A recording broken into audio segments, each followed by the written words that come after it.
Good morning and happy Lord's Day, everyone. We are continuing our study of the book of Judges this morning, and as you can see, we're doing so from the office. Um, we are. I'm gonna shoot for roughly 45 minutes. I don't know. We'll see. I've got a section of text that I want us to go over in Judges this morning, and we'll see how long it takes. But I'm definitely gonna shoot not to go over 45 minutes in this video. It's always hard to gauge because I don't have anybody sitting around here in the office to ask questions or make comments or anything. Although I hope to spur a little bit of thinking with this, and maybe, Lord willing, whenever we come together next time, we can discuss some of the things that I bring up in today's class. But I just want to remind us where we've been. On Thursday, we started looking at the story of Gideon. In fact, that's where the picture for our title card came from. It is a depiction of Gideon presenting his offering before the angel of the Lord under the terebinth in Ophrah. Um, we noted on Thursday, um, first off, that Gideon might appear timid to us, right? Because he's beating out wheat in a wine press. Um, but the angel of the Lord refers to him as mighty man of God. Right? Perhaps we could take that ironically, but we also said that we could understand that proleptically. Like the angel of the Lord is speaking about something that has not yet happened in Gideon's life, but he's talking about it as though it already has happened. And I think we're going to see Gideon fill out that name, that title, if you will, over the course of today's reading. He is going to become a mighty man of valor. Now, we'll see ultimately what that does to Gideon. Probably not in today's reading. We start to see hints of it in today's reading, but it really comes to fruition at the end of his story. Um, for now, on Thursday, we saw all kinds of positive things about Gideon.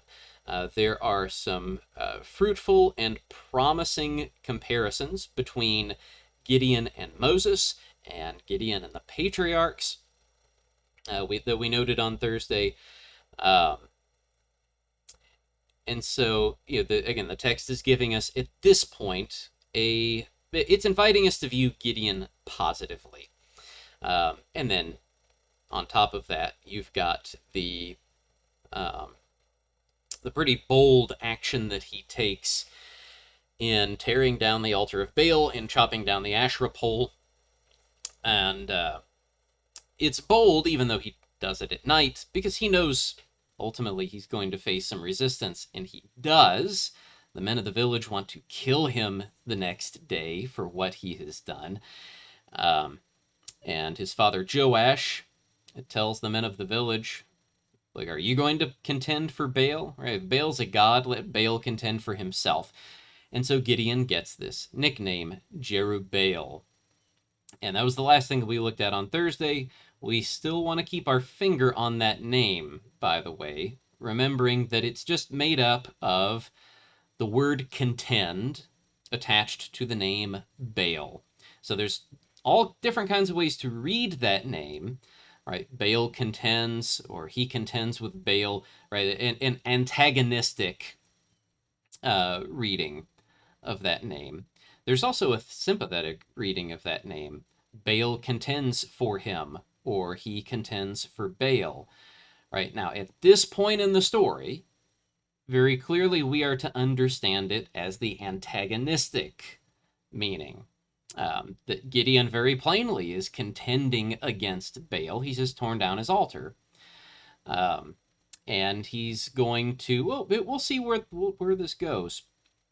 But we have said that Gideon is going to change as a character, and we're going to see if our understanding of that name Jerubbaal also changes by the end of his story. We're probably not going to really see that by the end of today's reading, um, but it's coming. So I just want to remind us of that. Keep your finger on it.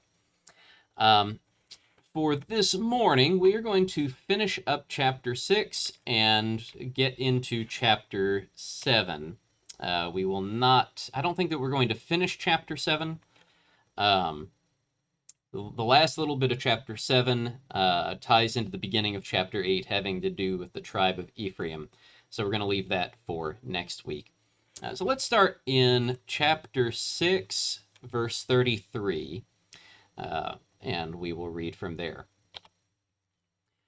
Now all the Midianites and the Amalekites and the people of the east came together, and they crossed the Jordan and encamped in the valley of Jezreel. But the Spirit of the Lord clothed Gideon, and he sounded the trumpet, and the Abiezrites were called out to follow him. And he sent messengers throughout all Manasseh, and they too were called out to follow him. And he sent messengers to Asher, Zebulun, and Naphtali, and they went up to meet them. Then Gideon said to God, "If you will save Israel by my hand, as you have said, behold, I'm laying a fleece of wool on the threshing floor. If there's dew on the fleece alone, and it is dry on all the ground, then I shall know that you will save Israel by my hand, as you have said." And it was so. When he rose early next morning and squeezed the fleece, he wrung enough dew from the fleece to fill a bowl with water. Then Gideon said to God, "Let not your anger burn against me. Let me speak just once more. Please let me test just once more with the fleece.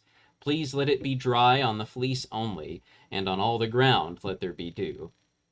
And God did so that night, and it was dry on the fleece only, and on all the ground there was dew. All right, so Gideon continues to fill out as a judge. Right? He has contended against the idolatry in his home. Now he is clothed with the Spirit of the Lord, just as Othniel was. We read about that in chapter 3, verse 10. And Gideon has called out his clansmen, along with the rest of the tribe of Manasseh and the tribes of Asher, Zebulun, and Naphtali. And they all come to him and follow him. Right? So he's fulfilling the role of judge as we have seen it portrayed so far in the book of Judges. Right? He is a charismatic military commander, and we mean charismatic in the, I guess, in the technical biblical sense, meaning being clothed with or indwelt by the Spirit of God. All right, so this is God moving him, um, and because of this, some of the other people of Israel follow him. So he is going to lead the armies to war against Midian and Amalek. So the stage is set for war. And Gideon is fulfilling his role as judge. This is followed by another set of signs. So last week we looked at the first sign that Gideon asks for from the Lord, specifically from the angel of the Lord. Right? "If it's really you who's talking to me," Gideon says, "then please wait right here while I go and prepare my offering and bring it to you." All right, and that was what we saw depicted in today's title card. And as beforehand, Gideon is the one to ask for a sign. And again, not only does he ask for a sign, but he also dictates the nature of that sign. And he does it twice. Right, so this time, let it be only the fleece that's covered in dew and the ground is dry. Then the second time, let the fleece be dry and the ground be covered with dew. We can read this in a couple of different ways. Right? It can indicate that Gideon doubts, or that he's timid and seeks to have some kind of controlling upper hand in his dealings with God. This exchange may also remind us of Abraham haggling with the Lord over Sodom and Gomorrah, and he acts pretty well the same way, right? Gideon says, "Let not your anger burn against me." Well, we find Abraham saying something very similar to God, as he is trying to haggle God down to, however righteous men it takes to save the city of Sodom and Gomorrah. Gideon is extremely he's obsequious in the way that he talks to God. He's very, very polite. That comes across pretty well in our English translations. "Please let me do this. Please let it be this way." He's not being nagging or begging. He's being polite. Um, it may also, by the way, remind us of the signs given to Moses for Israel. At the beginning of Exodus, Moses doubts, and he doubts that Israel is going to believe him whenever he goes and does as God says. Um, and so God gives Moses the signs. You've got the serpent, or you have the staff that turns into a serpent. You've got the leprous hand. You've got his ability to pour water out on the ground and it turns to blood. Um, but in any event, God obliges Gideon, just as with the offering under the terebinth. And we're going to see in the next chapter what Gideon's response to the signs is. If I can get my notes to progress. Here we go. So let's go ahead and continue on into the next chapter, and we'll see what Gideon's response is to receiving these signs. Then Jerubbaal, that is Gideon, and all the people who were with him, rose early and encamped beside the spring of Harod. And the camp of Midian was north of them, by the hill of Moreh in the valley. The Lord said to Gideon, "The people with you are too many for me to give the Midianites into their hand, lest Israel boast over me, saying, My own hand has saved me. Now therefore proclaim in the ears of the people, saying, Whoever is fearful and trembling, let him return home and hurry away from Mount Gilead." Then 22,000 of the people returned, and 10,000 remained. And the Lord said to Gideon, "The people are still too many. Take them down to the water, and I will test them for you there. And any one of whom I say to you, This one shall go with you, shall go with you. And any one of whom I say to you, This one shall not go with you, shall not go." So he brought the people down to the water. And the Lord said to Gideon, "Everyone who laps the water with his tongue, as a dog laps, you shall set by himself. Likewise, everyone who kneels down to drink." And the number of those who lapped, putting their hands to their mouths, was 300 men. But all the rest of the people knelt down to drink water. And the Lord said to Gideon, "With the 300 men who lapped, I will save you and give the Midianites into your hand. And let all the others go every man to his home." So the people took provisions in their hands and their trumpets, and he sent all the rest of Israel, every man to his tent, but retained the 300 men. And the camp of Midian was below him in the valley. All right, so this part of the story opens with a reminder of Gideon's new name, Jerubbaal. In what sense do we think that it carries here? Is it Gideon contending against Baal, Baal contending against Gideon, or are they contending with each other? I think here, again, pretty clearly as in the last chapter, it's an antagonistic relationship. God, through Gideon, is contending against Baal. And another sign is given, another set of signs, this time of the Lord's devising. Gideon must defeat Midian with a smaller force as a sign that it is the Lord and not Israel that has defeated them. And so we have two tests that are given to kind of winnow the armies down. The first test is simply a fulfillment of the law, and I forgot to put this in the PowerPoint, so you'll have to excuse me as I just read this aloud. Deuteronomy 20, beginning in verse 1, provides a law for warfare. "When you go out to war against your enemies and see horses and chariots and an army larger than your own, you shall not be afraid of them, for the Lord your God is with you, who brought you up out of the land of Egypt. And when you draw near to the battle, the priest shall come forward and speak to the people, and shall say to them, Hear, O Israel, today you are drawing near for battle against your enemies. Let not your heart faint. Do not fear or panic or be in dread of them. For the Lord your God is he who goes with you to fight for you against your enemies, to give you the victory.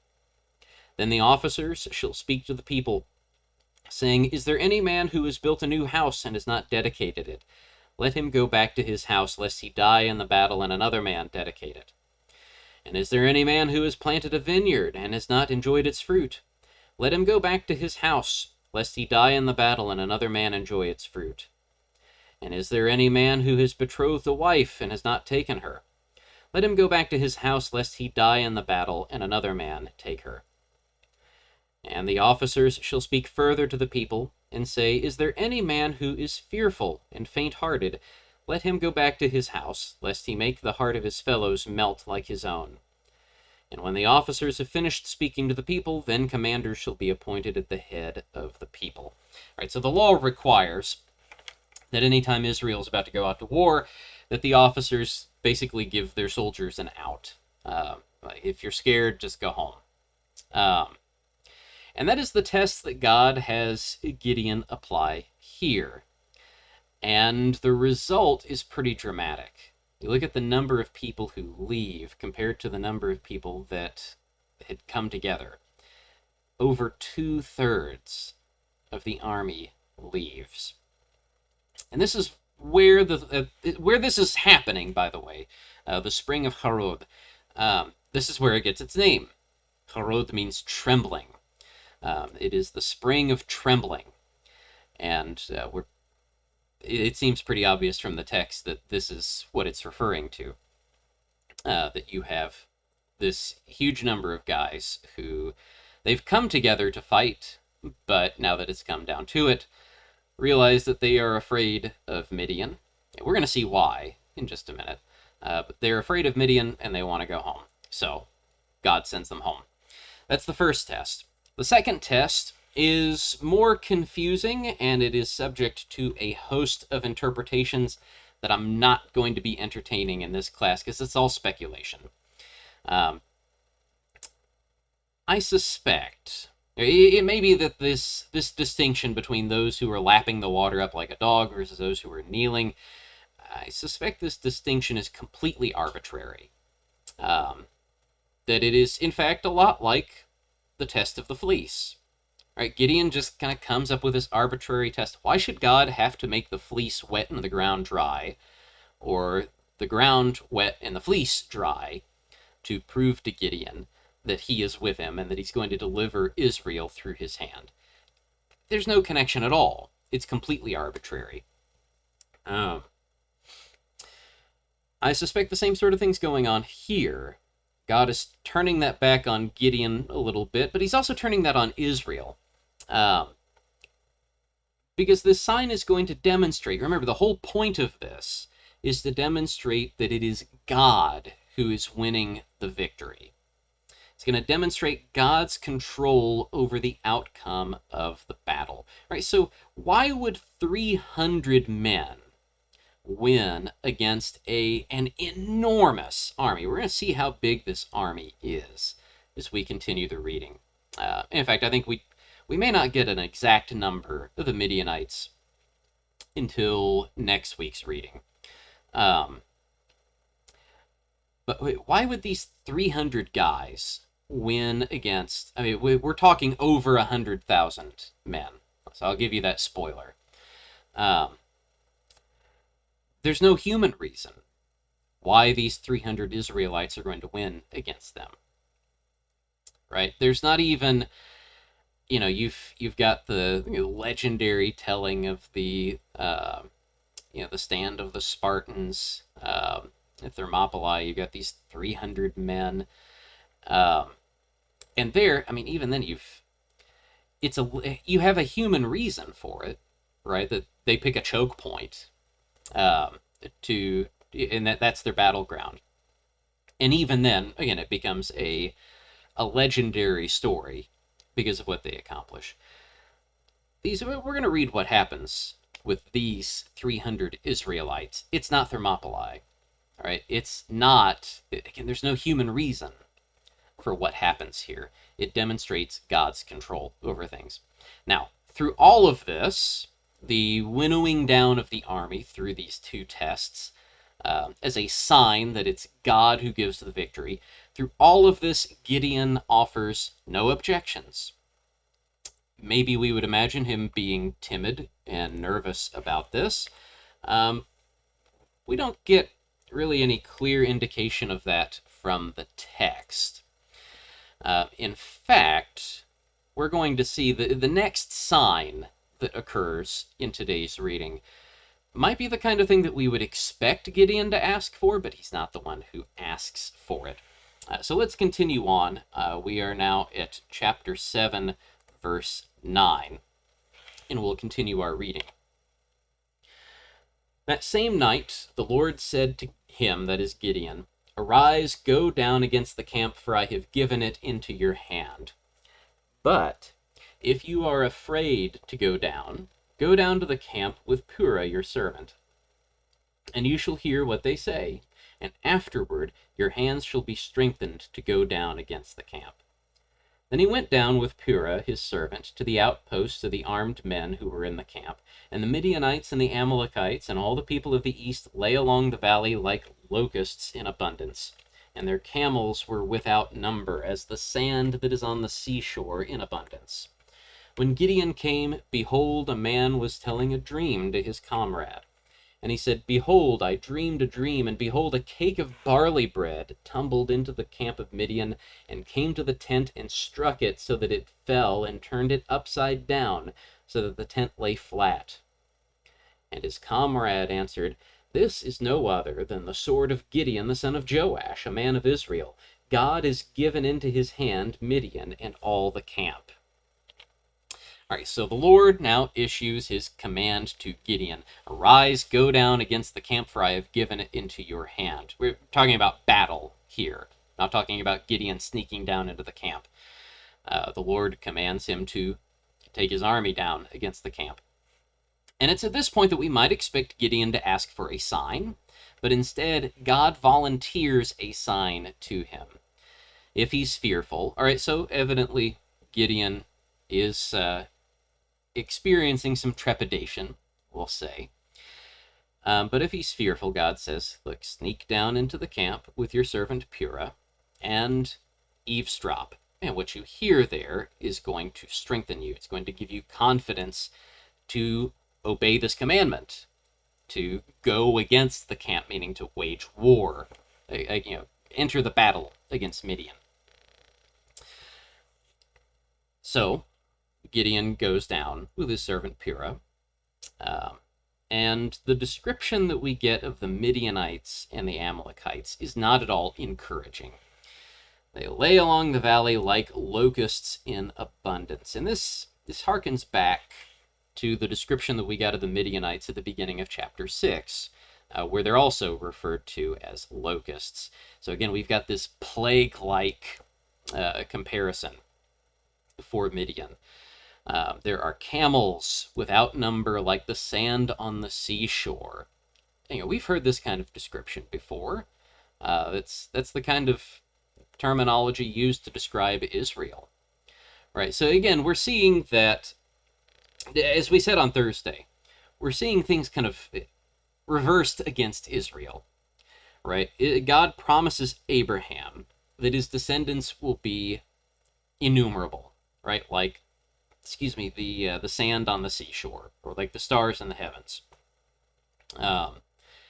And God fulfills that promise, and he brings plagues on Egypt to judge Egypt as he brings Israel out.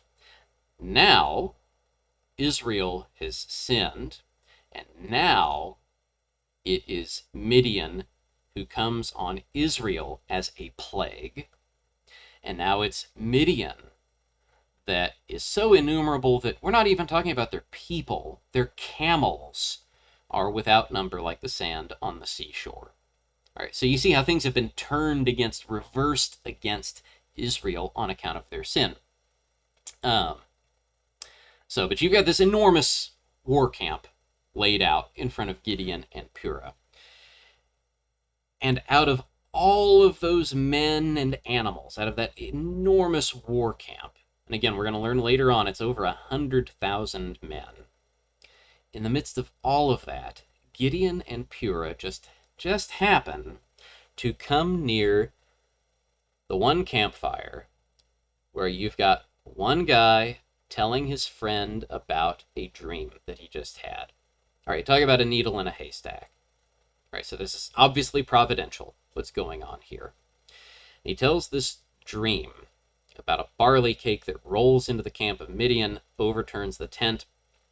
The dream and its interpretation point to an Israelite victory, right? And isn't it just so neat that you have a Midianite soldier who's had this dream and another Midianite soldier who, upon hearing this dream, immediately says, oh, yeah, this means that God is with Gideon, right? He knows Gideon's name.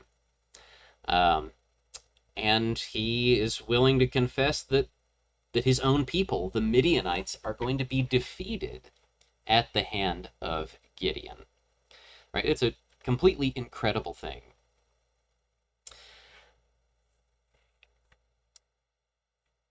Now, there's another thing here that we need to keep our finger on as we read.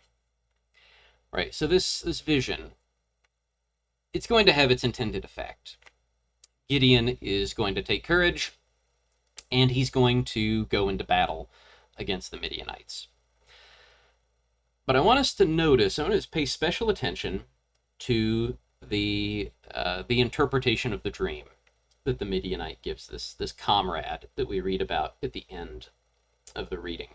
His comrade answered, "This is no other than the sword of Gideon, the son of Joash, a man of Israel. God has given into his hand Midian and all the camp." All right, now the earlier signs, right? The what God tells Gideon to winnow down the size of the army. That is given explicitly so that Israel may know that the victory belongs to God and not to them. Here, there's a dual threat that's identified to Midian. All right, this Midianite man identifies two threats. Right, God has given Midian and all the camp into his hand. Yeah, God's a threat. But the focus at the beginning of his interpretation is Gideon. Right, this is none other than the sword of Gideon, the son of Joash, a man of Israel. God's giving Midian into his hand. We need to keep our finger on this, keep track of this. Because this interpretation of the dream suggests a question that the narrator of Judges is going to pursue over the next few passages. How much glory will Gideon receive? All right, so keep your finger on that. At this point in the text, does it seem to have entered Gideon's head at all that he'll be receiving glory for this? But there's nothing that we've seen in the text so far. This is the first hint of it in the text. We're going to see that it turns into something, though. So, but for now, let's return to our text. We're going to now continue to verse 15. So, Judges chapter 7, verse 15. As soon as Gideon heard the telling of the dream and its interpretation, he worshipped. And he returned to the camp of Israel and said, "Arise, for the Lord has given the host of Midian into your hand." And he divided the 300 men into 3 companies, and put trumpets into the hands of all of them, and empty jars with torches inside the jars. And he said to them, "Look at me and do likewise. When I come to the outskirts of the camp, do as I do. When I blow the trumpet, I and all who are with me, then blow the trumpets also on every side of all the camp, and shout for the Lord and for Gideon." So Gideon and the 100 men who were with him came to the outskirts of the camp at the beginning of the middle watch, when they had just set the watch. And they blew the trumpets and smashed the jars that were in their hands. Then the 3 companies blew the trumpets and broke the jars. They held in their left hands the torches, and in their right hands the trumpets to blow. And they cried out, "A sword for the Lord and for Gideon!" Every man stood in his place around the camp, and all the army ran. They cried out and fled. When they blew the 300 trumpets, the Lord set every man's sword against his comrade and against all the army. And the army fled as far as Bethshitta towards Zebarah, as far as the border of Abel Meholah by Tabat. And the men of Israel were called out from Naphtali and from Asher and from all Manasseh, and they pursued after Midian. Right, so overhearing the dream has had its intended effect, and things still look really good for Gideon's character. Gideon's first response right out of the gate is to worship. And then he returns to the camp and he rouses his men. He divides his already scant force into 3 companies, and he gives them instructions. They go out armed with trumpets, empty jars, and torches. Now, we are swiftly going to be transitioning into a shift in Gideon's character. And at this point, we need to slow down and really pay attention to what the narrator of Judges is telling us. All right. So, these 300 men, divided into 3 companies of 100 each. All right, all of these men have trumpets, empty jars, and torches. And the plan is go to the outskirts of the camp, you break the jars, hold up the torches, blow the trumpet, and shout for the Lord and for Gideon. Where did Gideon get this plan? Now, as the narrator of Judges loves to do to us sometimes, the text doesn't say, right? And sometimes the narrator likes to step back and withhold things from us.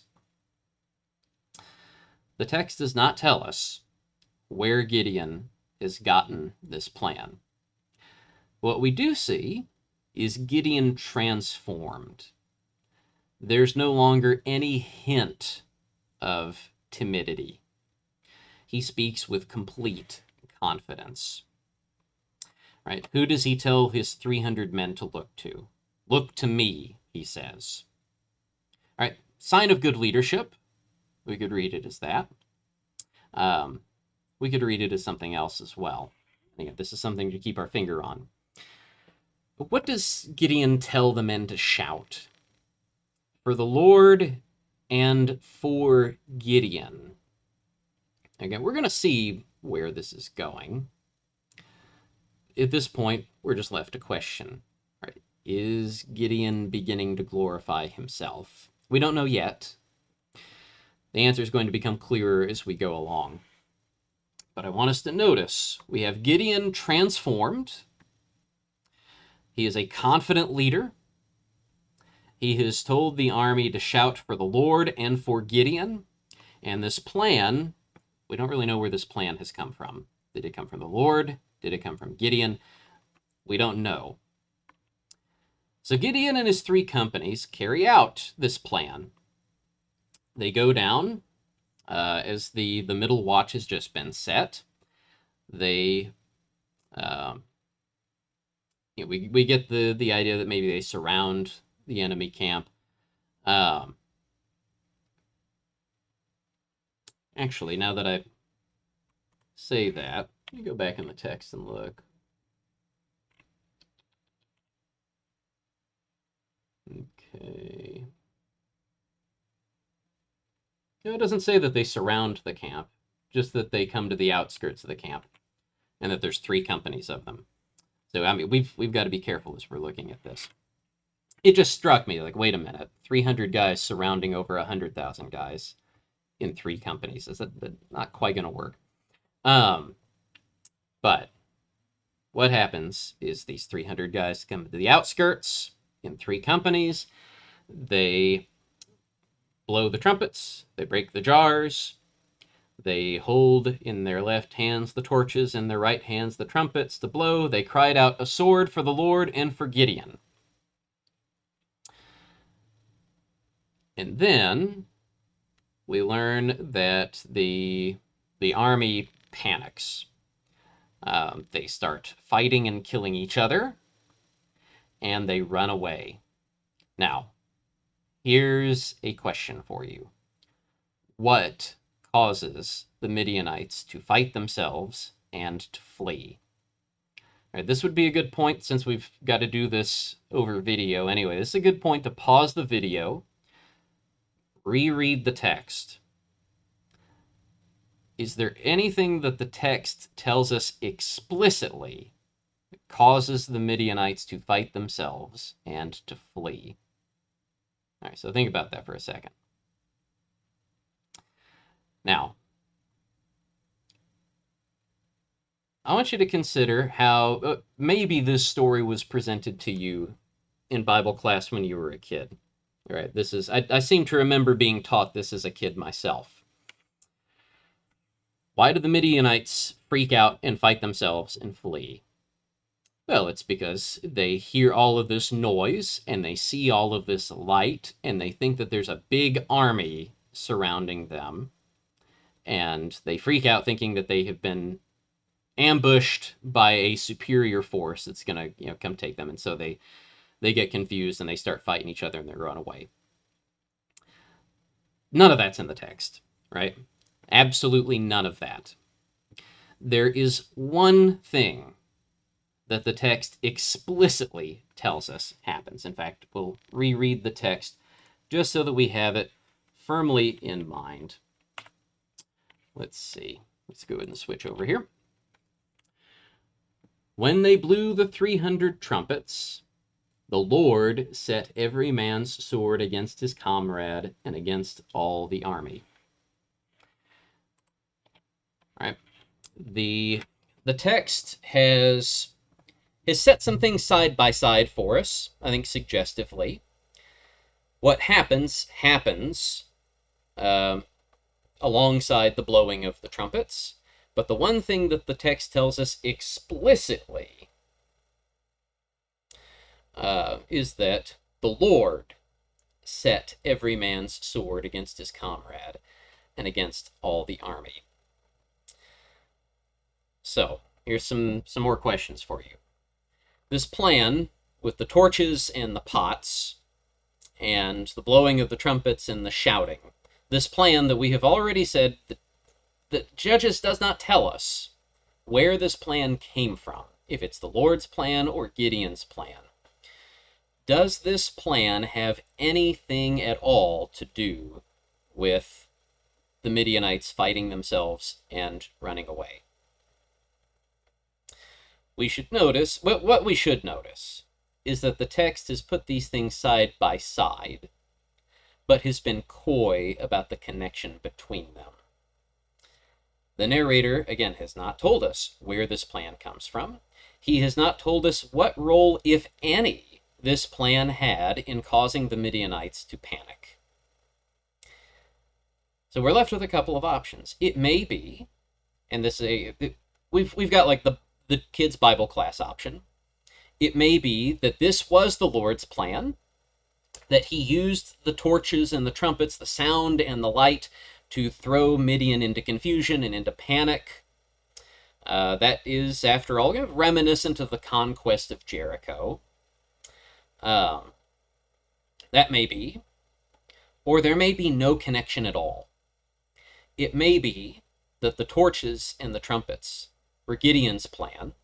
And we have seen up to this point, by the way, how good is Gideon at coming up, dictating his own terms for things, coming up with his own ideas. We've seen him do it several times over the course of this story. He's come up with at least 3 separate tests to determine whether it's actually God who's talking to him, whether God is actually with him. We know Gideon's capable of this kind of thing. It may be that this whole plan with the torches and trumpets was Gideon's idea, and that the narrator of the book is doling us out just enough rope for us to hang ourselves with. Because remember, the question of this war is who gets the glory. The Lord said that explicitly at the outset of chapter 7. Now, we still do not know yet if Gideon is seeking his own glory. All right, when he has the army, say, for the Lord and for Gideon, is he seeking his own glory? We're not told yet. We don't know yet. But we should notice that the narrator has left it open as a possibility. All right, so again, right now we're at the point of possibilities. It is possible that all of this has come from the Lord, and that Gideon is just doing as the Lord told him. And the trumpets and the torches and the pots were an integral part of the Lord's plan for routing Midian. It may be that Gideon has heard this vision in the Midianite camp and has all of a sudden gotten too big for his britches and is seeking some of the glory for himself. We will not have a definite answer until later in chapter 8, but I think we are going to have a definite answer once we get there. So, actually, I think that is a good place for us to stop. We are, right at 41 minutes in the recording, and the next passage is going to concern, the scene is going to shift. It's going to concern Ephraim's involvement in the war. And from this point forward, we are, again, going to notice some shifts in Gideon's behavior. Excuse me. In some ways, we might say that it's a slow and subtle change. Although even in today's reading, we've noticed that the shift has been rather dramatic. It's understated in the story, we'll say that. The narrator has not drawn our attention to it necessarily. The narrator has just shown us the way that Gideon is acting. Gideon has started out fearful and timid, and now he has very much stepped into that description that the angel of the Lord gave him, mighty man of valor. Let's keep our finger on that as well. Is Gideon going to fill out even more into this description as a mighty man of valor? So we'll see where Gideon goes. That'll do us for this week, though. We look forward to... I don't necessarily want to go over a whole lot of material without classroom discussion. We didn't have a whole lot of people in attendance on Thursday for when we started Gideon. And so I don't want us to get too deep into this story without having an opportunity for in-person feedback.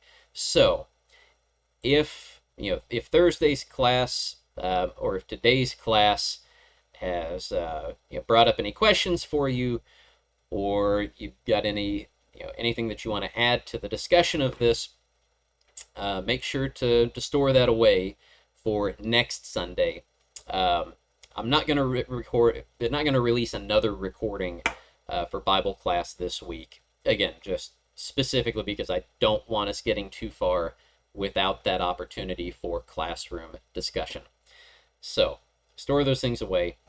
Also bear in mind, I meant to announce this in the sermon recording as well. As things are getting back more to normal, remember that we have a Q&A that is supposed to be each third Sunday of the month. This is the third Sunday of the month. We're not doing a Q&A this month because I've not received any questions. So any kind of Bible questions that you have, not just about Judges or Gideon, it can be about anything, any kind of Bible question you have. Make sure to submit those so that I can be working on them for next month's Q&A. And any questions that you have about this material, make sure to stow them away for our next in-person Bible class, which, Lord willing, will be next Sunday, the 22nd. So, thank you so much for your kind attention this morning, and we look forward to seeing you the next time we are able to be together. Until then, Lord bless you and keep you. Take care. Bye-bye.